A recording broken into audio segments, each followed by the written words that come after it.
नमस्कार, मैं दीपिका और आप देख रहे हैं इंडिया 30 डे डिजिटल।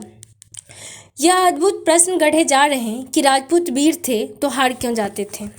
स्वघोषित इतिहासकार यहाँ तक कह रहे हैं कि सल्तनत काल के राजपूत शासक इतने अकर्मण्य और कायर थे कि मुस्लिमों का प्रतिरोध तक नहीं कर सके।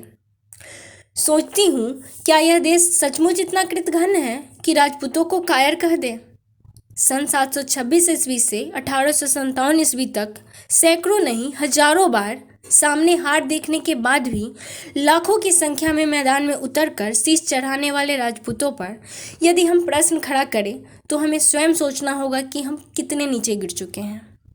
आप कहते हैं वे हारे क्यों? शिकारी और शेर के युद्ध में शिकारी लगातार जीतता रहा है, तो क्या इससे शेर कायर सिद्ध हो गया? नहीं श्रीमान, शेर योद्धा होता है और शिकारी क्रूर। राजपूत योद्धा थे और अरबी आक्रमणकारी क्रूर पशु। राजपूतों के अंदर मनुष्यता थी, तुर्कों के अंदर रक्त पीने की हवस। बहसी कुत्ते तो बड़े बड़े हाथी को पीछे से काट लेते हैं, तो क्या हाथी शक्तिहीन सिद्ध हो गए? और यदि सच में आपको लगता है कि तुर्कों और अरबों के सामने राजपूत बिल्कुल प्रभावी नहीं रहे, तो आप दुनिया की अन्य प्राचीन सभ्यताओं की ओर निगाह फेरिए और खोजिए कि मिस्र के फराओं के वंशज कहाँ हैं। ढूंढिए कि मेसोपोटामिया की सभ्यता का क्या हुआ।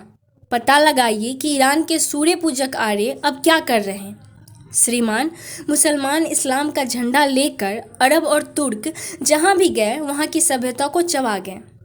वो राजपूत ही थे जिनके कारण भारत बचा हुआ है।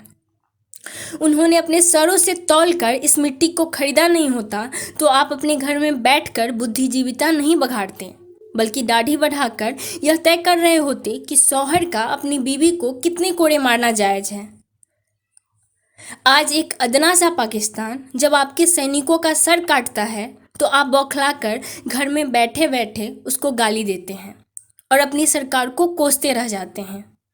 तनिक सोचिए तो, भारतीय राजाओं से मजबूत सैन्य उपकरण, बारूद और तोप लेकर आए थे मुसलमान आक्रांता।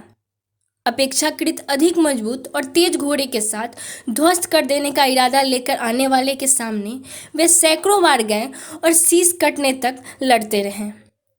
इसके बाद भी जब आप उन पर प्रश्न खड़ा करें तो क्या साबित होते हैं आप? आपको जौहर अतार्किक लगता है तो यह आपकी दिक्कत है, पर अपने स्वाभिमान की रक्षा के लिए आग में जल जाने वाली देवियों के ऊपर प्रश्न खड़ा करने की सामर्थ्य नहीं है आपकी। आप तो 40 डिग्री तापमान पर ही बिजली के लिए सरकार को गाली देने वाले लोग हैं।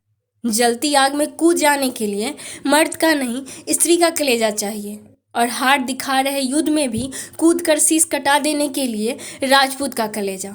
दूसरों की छोड़िए, जिन चंद राजपूत राजाओं को हम और आप मुगलों का समर्थन करने के कारण गाली देते हैं और गद्दार कहते हैं, उनके पुरखों ने भी 20 बार इस राष्ट्र के लिए सर कटाया था।